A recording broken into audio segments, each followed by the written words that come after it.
दो लड़कियां लापता होने की खबर। कानपुर से लखनऊ आ रही थी ये दोनों लड़कियां, रोडवेज बस में सवार हुई थी। उन्नाव के अजगैन में इनकी अंतिम बार लोकेशन ट्रैक हुई थी। घर वालों को बस के भीतर का वीडियो भी इन लड़कियों ने बनाकर भेजा था। बस खाली थी, कंडक्टर का वीडियो बनाकर लड़कियों ने भेजा था घर वालों को। वीडियो भेजने के बाद से दोनों लड़कियों का मोबाइल बंद आ रहा है। बाबा गुरु नानक के पाठ में कानपुर पहुंची थी ये लड़कियां। लखनऊ के कृष्णा नगर निवासी बताई जा रही हैं। ये दोनों लड़कियां लखनऊ के कृष्णा नगर थाने में भी तहरीर दी गई है। दोनों लड़कियों के परिजनों ने अपहरण की आशंका जताई है। सरबजीत और तरनजीत कौर अभी तक बरामद नहीं हो सकी है। दोनों बेटियों के माता पिता का रो रो कर बुरा हाल है। वहीं पुलिस पर भी लापरवाही बरतने का आरोप लगा है।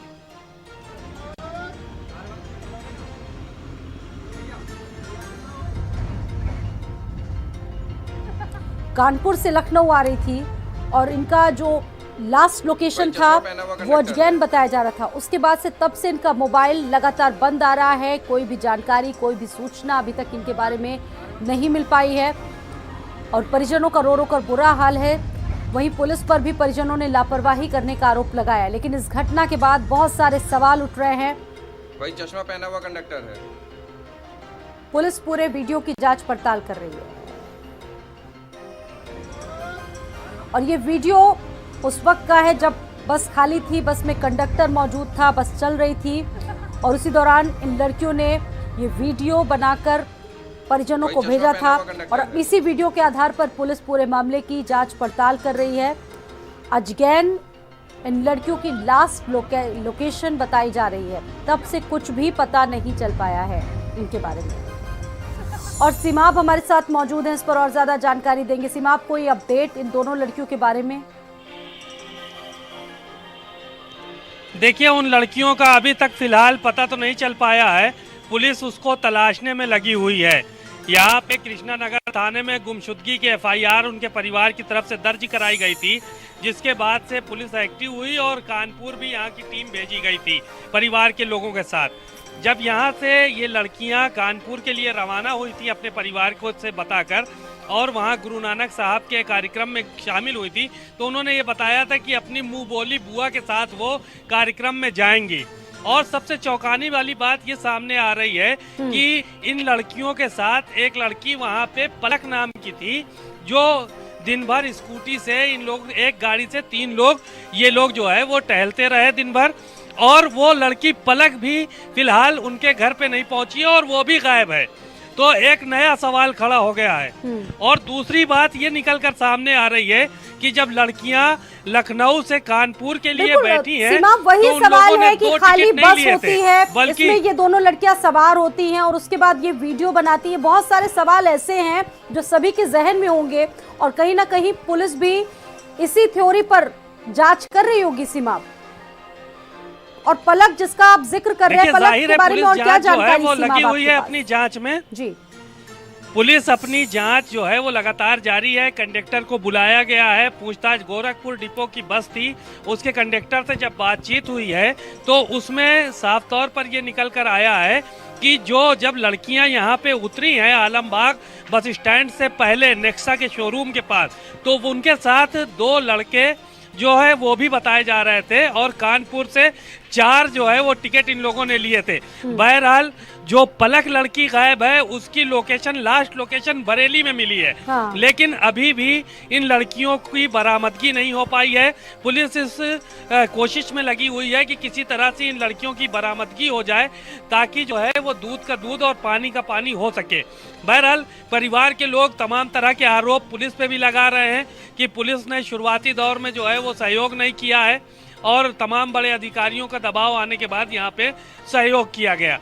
तो कुल मिलाकर थ्योरी ये है कि सीमाब, ये बताइए कि आपने तो जो जानकारी निकल कर सामने आ रही है, सीमाब आपने परिजनों से भी बातचीत की है, उनका क्या कहना है? कोई शक, किसी बात पर शक उनको? सीमाब, देखिए, जो उनके परिवार के लोग थे और उनके मोहल्ले के लोग थे, उन लोगों का यही कहना था कि इस पूरी स्टोरी में लव एंगल ढूंढना ठीक नहीं है पुलिस के लिए, क्योंकि लड़कियां इस तरह की नहीं थीं। ये परिवार के लोगों का और मोहल्ले को लोगों का ये बात का कहना है कि वो गुरुद्वारे और गुरुद्वारे से सीधे घर पे आती थीं। हालांकि जो चीजें कानपुर तक की घटनाएं जो निकल के सामने आई हैं, वो कहीं ना कहीं संदेह जरूर पैदा करती हैं क्योंकि पुलिस अपनी जांच में तमाम एंगल पे जो है वो काम कर रही है। हालांकि जब तक बरामदगी नहीं हो जाती है लड़कियों की, तब तक इस बात को कहना मुश्किल होगा कि कौन सी लड़की जो है वो कहाँ पे थी और क्या मकसद था उन लोगों का यहाँ से जाने का, और किन लोगों ने, अगर कोई उनके साथ अनहोनी हुई है तो वो कौन लोग थे जिन्होंने अनहोनी की है। तो फिलहाल जो प्राथमिकता है वो लड़कियों को बरामद करने की प्राथमिकता में पुलिस जुटी हुई है। जो यहाँ के इंस्पेक्टर हैं विक्रम सिंह, उन्होंने लगातार जो है वो अपने थाने के जितने भी एसआई है या सब इंस्पेक्टर हैं सबको लगा रखा है और खुद भी लगातार दौरा कर रहे हैं। आलमबाग बस स्टैंड से सीसीटीवी फुटेज निकालने की कोशिश की जा रही है और जहां तक अन्य जगहों से सीसीटीवी फुटेज की बात है वो भी निकालने की कोशिश की जा रही है।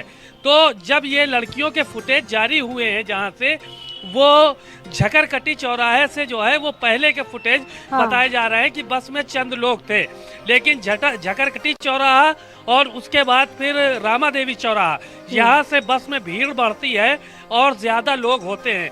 शुरुआती दौर का ये वीडियो बताया जा रहा है जब वो लोग वहाँ से बस पे बैठे थे बस स्टैंड से और आगे के लिए रवाना हुए थे। स्वाति, बिल्कुल अजगैन, जैसा कि सीमाप जो जानकारी आ रही है उसके हिसाब से अजगैन इन लड़कियों की लास्ट लोकेशन थी और तब से लेकर अब तक कुछ भी पता नहीं चल पाया है लड़कियों के बारे में। जाहिर सी बात है पुलिस भी इस पूरे मामले में तफ्तीश कर रही होगी। परिजनों का क्या कहना है? कोई ऐसा रिश्तेदार जिस पर शक हो? देखिए, शक और शुबा की वो बात नहीं कर रहे हैं और सीधे तौर पर उसके पिताजी से जब बात हुई लड़कियों के तो उन्होंने साफ तौर पर यही कहा कि इन बच्चियों को कहीं भी आना जाना होता था तो हमारी तरफ से पूरी छूट होती थी।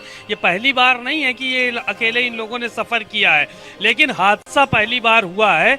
इस चीज़ को लेकर सभी लोग घबराए हुए हैं। परिवार के लोगों को जब ये पता चला कि वो लोग 4 बजे निकले हैं वहाँ से और यहाँ पर 7 बजे तक नहीं पहुँच पाए, उसके बाद जो है वो तमाम चीज़ें शुरू हुई, पूछताछ शुरू हुई, ढूंढना शुरू हुआ और फिर उसके बाद उन लोगों ने थाने में आकर दस्तक दी कि उनकी रिपोर्ट लिखी जाए।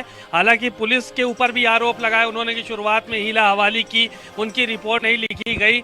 लेकिन जब अभी थाने में हम इस वक्त मौजूद हैं कृष्णा नगर थाने में, यहाँ पर आके पता चला है कि यहाँ पे FIR भी दर्ज है और तमाम चीज़ें जो है वो जाँचें भी हो रही हैं।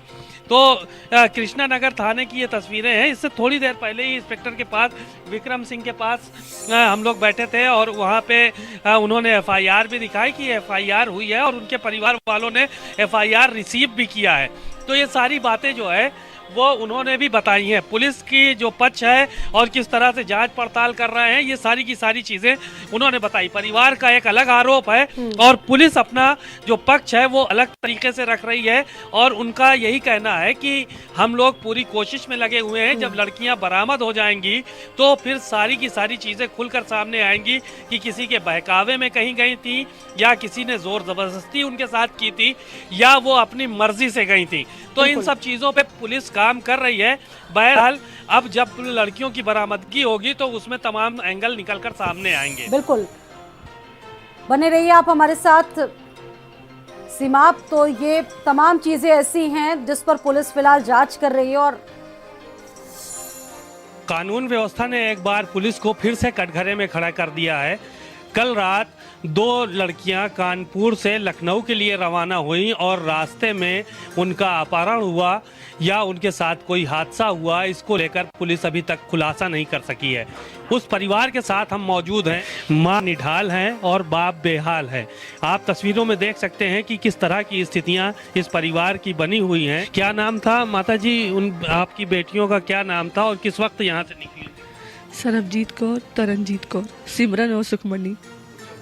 क्या कब निकली थी यहाँ से और किस चीज़ के लिए गई थी और कब? परसों दिन में 1 बजे वहाँ पे प्रोग्राम था तो कानपुर में समागम था तो उसी के लिए गई थी और कल 4 बजे वो बस पे बैठी है। उसके बाद से नहीं पता उनका। पुलिस से क्या की फ़ोन आया? वो पुलिस से हम यही कहना चाहते हैं हमारी बच्ची सही सलामत और जल्दी घर आए। 14 घंटे हो गए, कोई कार्रवाई नहीं हुई है। और कोई बात आगे की हुई किसी तरह की? क्या आश्वासन मिल रहा है? कोई आश्वासन नहीं मिल रहा हम लोग को, किसी प्रकार का आश्वासन नहीं है। जब हमारी FIR नहीं लिखी गई तो कहाँ का आश्वासन, ये कहाँ का इंसाफ है? किसी की बच्चियाँ गई हुई है, आप टाइम का इंतजार कर रहे हो कि 9 बजे का तो आपको फुटेज दिखाएंगे। क्या बेटियां यहाँ से किस वक्त रवाना हुई थी, कब कब संपर्क किया आपसे उन्होंने? 8 तारीख को साहिब श्री गुरु नानक देव जी महाराज जी का प्रकाश पर्व था, तो चूँकि कानपुर में मोती झील में बड़ा अच्छा कार्यक्रम होता, बच्चियाँ जिद करने लगी कि हम लोग को वहीं जाना है। कल 4 बजे ये बस पे बैठी हैं। मैंने जब ये घर से निकली, मैंने लाइव लोकेशन उनको 1 घंटे की उन्होंने मुझे भेजी, मैंने 8 घंटे की उनको भेजी कि बेटा कौन कौन सी गाड़ी पे आ रहे हो, तुम फोटो भेजते रहो। 4 बजे मेरे लगभग उससे बात हुई है। उस 5 बजे के बाद से उसका लगातार स्विच ऑफ। 5:30 बजे मैं देखा, हमने कहा, मैं 5:30 बजे से मेरा दिल बोलने लगा, हमने कहा कुछ बात है लगता है। हम वाइफ से बोले देखो हमको पता लगा लो। 6:15 जैसे बजा, हमने कहा लगता है कुछ अनहोनी हुई है। हम चले गए कृष्णा नगर थाने। वहाँ पे इंस्पेक्टर कहता है कि मतलब ऐसा है कि ये सब कुछ यहाँ पे नहीं लिखा जाएगा, आप सीधा कानपुर जाइए। हमने कहा सर हम लोग रहते हैं यहाँ पे, बच्ची वहाँ से हमारी यहाँ चली है, आप पता लगाइए, आपका काम है। माँ बाप दोनों निढाल हैं, रो रो कर बुरा हाल है और यही कह रहे हैं कि उनकी बच्चियां जिंदा सलामत उनके घर पहुँचे और लगातार पुलिस से भी इस बात की अपील कर रहे हैं कि जो उनकी मदद हो वो मदद की जाए। कैमरामैन श्रवण कुमार के साथ सीमा अब नकवी, भारत समाचार, लखनऊ। और सीमा भी हमारे साथ मौजूद हैं। सीमा, अब आपने परिजनों से भी बात की, इनके अगर पिता की बात की जाए, लड़कियों के पिता तो काम क्या करते हैं उनके पिता, और ये भी बताइए कि लड़कियां कंडक्टर की भी जो बात सामने आई है उसमें कंडक्टर का भी बहुत चीज़ों पर कहना है कि कुछ लड़के भी देखे गए थे उस बस में। देखिए, इनका जो है वो छोटा मोटा कारोबार है और वो अपना कारोबार करते हैं। इनके पिताजी, उन्होंने बताया था कि हमारा छोटा मोटा कारोबार है। और अगर बात की जाए लड़कियों की, तो लड़कियां जो है वो जब वहां से चढ़ी हैं बस पे, तो उसके बाद उन्होंने वीडियो जारी किया था, जिसके बारे में अभी मैंने बताया कि ये वीडियो बस स्टैंड से लेकर झकरकटी चौराहे के बीच का है, कानपुर में, जहां पे बड़ी कम संख्या में लोग जो है वो बस पे बैठते हैं। जो बस भरना शुरू होती है वो झकरकटी चौराहे से और सीधे सीधे रामा देवी चौराहे पे, इन 2 जगहों पे सवारी जो है वो ज़्यादा बैठती है और वो सीधे लखनऊ या दीगर जगहों के लिए जो है वो बसें जाती हैं। तो उस बस में जब वीडियो बना है तो उस वक्त जो है वो बहुत कम लोग थे, लड़कियां दोनों अकेले थीं और फिर उसके बाद फिर आगे बड़ी संख्या में लोग चढ़े हैं, ऐसा कंडक्टर का कहना है। और जब लखनऊ ये पहुंचे हैं तो उस वक्त तक 4 लोग उस बस में थे, और जिसमें से इन लड़कियों ने जब बस पे 4 टिकट भी लिए थे जब वहां से चढ़े थे तो। और उसके बाद नेक्सा शोरूम के आसपास ये लड़कियां उतरी थी दोनों, और उसके बाद से इन लोगों का पता नहीं है। जिस तीसरा एंगल जो निकल कर सामने आ रहा है, पलक नाम की एक लड़की जिसके साथ कानपुर में ये लोग मौजूद थे, उस लड़की को भी, वो लड़की भी घर तक नहीं पहुंच पाई है अभी, ये भी बताया जा रहा है। और उसकी लास्ट लोकेशन बरेली मिली है। लेकिन अभी फिलहाल तमाम चीजों को, तमाम एंगल को पुलिस जोड़ रही है, कड़ियां यानी कि जोड़ने का ऐसे काम बहुत कर सारे रही है पहलू कि हैं जो कौन अभी लोग कहाँ अनसुलझे पे जो है। हैं, जिन पर पुलिस को तफ्तीश करनी है। और देखिए, इंतजार परिजनों को भी है कि जल्द से जल्द उनकी बेटियां घर वापस आए। और अब इन तमाम कड़ियों को मिलाकर पुलिस इस पूरे मामले की जांच पड़ताल कर रही है। सीमा, आप इस पूरे घटनाक्रम पर अपनी नजर बनाए रखिएगा। फिलहाल बहुत शुक्रिया, आपने जानकारी दी इसके लिए। डेंगू को लेकर